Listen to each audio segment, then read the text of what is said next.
Hello friends, வணக்கம் and welcome to our channel. இன்னைக்கு என்ன செய்ய போறோம்னா மட்டன் கிரேவி நல்ல டேஸ்டா சுவையா செய்ய போறோம். அதுக்கு ஒரு 1/2 கிலோ மட்டன் இருக்கு. இந்த மட்டனை வந்து முதல்ல நம்ம செய்யறதுக்கு முன்னாடி ஒரு 1/2 மணி நேரம் நல்லா ஊற வைக்கணும். ஊற வைக்கிறதுக்கு 1 ஸ்பூன் காஷ்மீரி சில்லி பவுடர், அதுக்கப்புறம் ஒரு 1/2 ஸ்பூன் ஜீரக பொடி, அதுக்கப்புறம் கொஞ்சமா மஞ்சள் தூள், இதெல்லாம் இதில் நான் போட்டுக்கிறேன். கொஞ்சமா ஒரு 100 மில்லி இருக்கும் தயிர் சேர்த்துட்டு, இப்போ இந்த மட்டன் ஊறுறதுக்கு தேவையான அளவு கொஞ்சமா உப்பு சேர்த்துக்கணும். உப்பு சேர்த்து இப்போ நல்லா மிக்ஸ் பண்ணி ஒரு 1/2 மணி நேரம் இது நல்லா ஊறிட்டு இருக்கும். நம்ம இப்படி செய்யும் போது இதில் வந்து நல்ல காரம் உப்பு நல்லா இறங்கி இருக்கும்.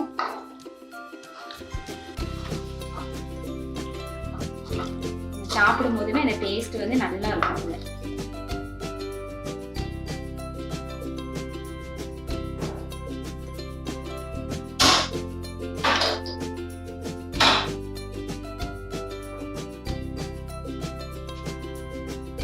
மட்டன் செய்யறதுக்கு நல்லெண்ணெய் ஊற்றினா நல்ல டேஸ்டாக இருக்கும்.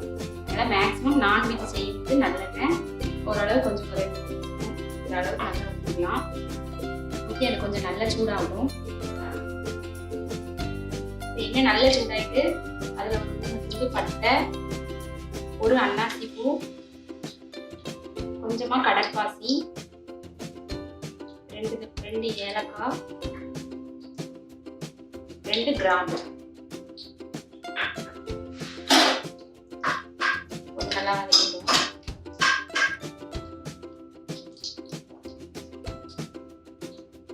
பொரிஞ்ச உடனே கொஞ்சம் பெருஞ்சீரகம், கடுகு போட்டுக்கலாம்.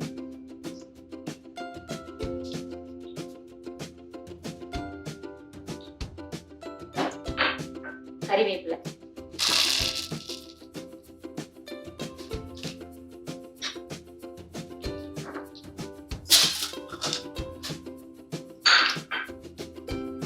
எல்லாம் பொரிஞ்சதுக்கு அப்புறம் சின்ன வெங்காயம் கொஞ்சம் நல்லா சின்ன சின்னதாக வெட்டி வச்சிருக்கேன். இந்த மாதிரி நீங்களும் வெட்டி வச்சு சின்ன வெங்காயம் சேர்த்துக்கணும். சின்ன வெங்காயம் சேர்த்தோம்னா டேஸ்ட்டு நல்லா இருக்கும், நல்லா கிரேவியாகவும் வரும்.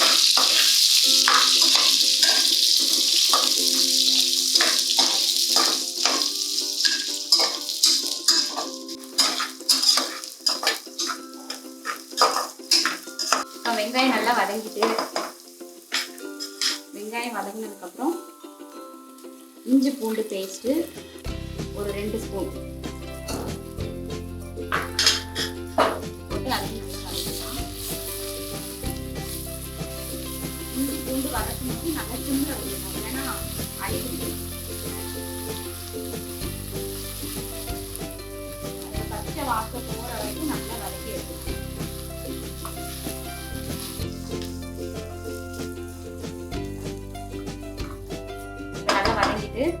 இதுல கொஞ்சமா ஒரு சின்ன தக்காளி கட் பண்ணி அதை சேர்த்துக்கோங்க.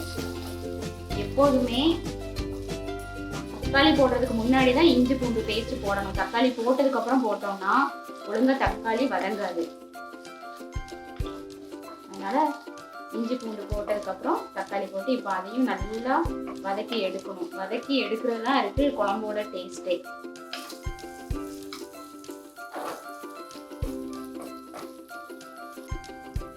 இப்போ எல்லாம் நல்லா சூப்பராக வதங்கிட்டு இது கூட இப்போ நான் ஏற்கனவே அரைச்சி வச்சிருக்கேன். என்னன்னா சின்ன வெங்காயமும் தக்காளியும் கொஞ்சம் வதக்கி, எதுக்குன்னா குழம்போட திக்னஸ் வந்து கொஞ்சம் நல்லா இருக்கும், அதுக்காக அதே இதில் ஆட் பண்ணிக்கணும்.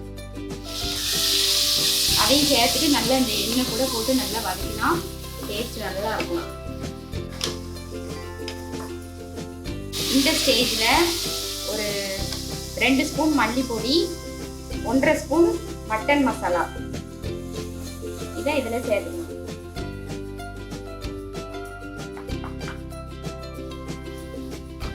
இந்த மசாலாவை நல்ல எண்ணெய் கூட சேர்த்து போட்டு நல்லா கிண்டணும். இப்போ இந்த குழம்புக்கு தேவையான கொஞ்சம் உப்பு போடணும். இப்போ ஏற்கனவே நம்ம 1/2 மணி நேரம் ஊற வச்ச இந்த மட்டன் நல்லா இப்போ ஊறி ரெடியாக இருக்குது. இதில் காரத்துக்கு நம்ம மிளகாத்தூளும் போட்டிருக்கோம், உப்பும் போட்டிருக்கோம். அதனால தேவைப்பட்ட நம்ம போட்டுக்கலாம். இப்போ இதை இந்த மசாலா கூட சேர்த்துக்கலாம்.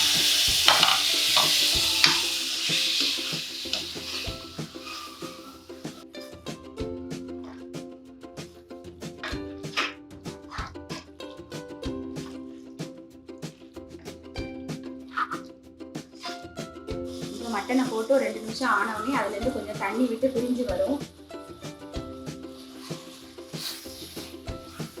நல்லா கிண்டிட்டு கிரேவிக்கு தேவையான அளவு தண்ணி. இல்லை உங்களுக்கு ரொம்ப குழம்பா வேணும் அப்படின்னா தண்ணி இன்னும் கொஞ்சம் சேர்த்துக்கலாம். நம்மளோட தேவையை பொறுத்துக்கலாம்.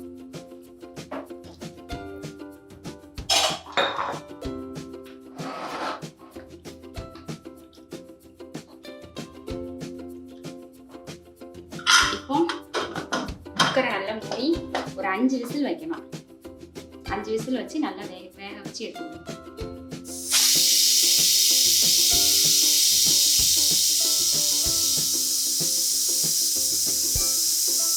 இப்போ 5 விசில் வந்து நல்லா குக்கரில் இருக்க ப்ரெஷர்லாம் ரிலீஸ் ஆனதுக்கப்புறம் ஓப்பன் பண்ணி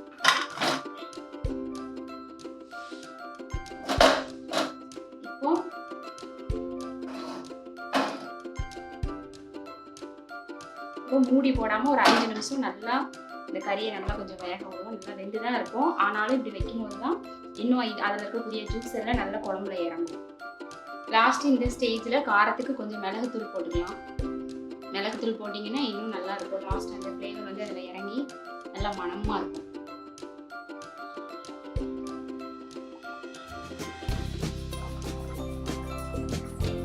இப்போ சூப்பரான நமக்கு நல்ல ஆட்டுக்கறி குழம்பு ரெடி ஆயிட்டு. இப்போ இதை நல்ல சாதத்துல வச்சு சாப்பிடலாம். சப்பாத்தி, தோசைலாம் நல்ல டேஸ்ட் சூப்பராக இருக்கும். நீங்களும் மறக்காம செஞ்சு பாருங்க. செஞ்சு பார்த்துட்டு இந்த ரெசிபியை பற்றி தெரியல உங்களுக்கு கமெண்ட்ல சொல்லுங்க. லைக் பண்ணுங்க, ஷேர் பண்ணுங்க, சப்ஸ்கிரைப் பண்ணுங்க. தேங்க்யூ ஃபார் வாட்சிங். பாய்.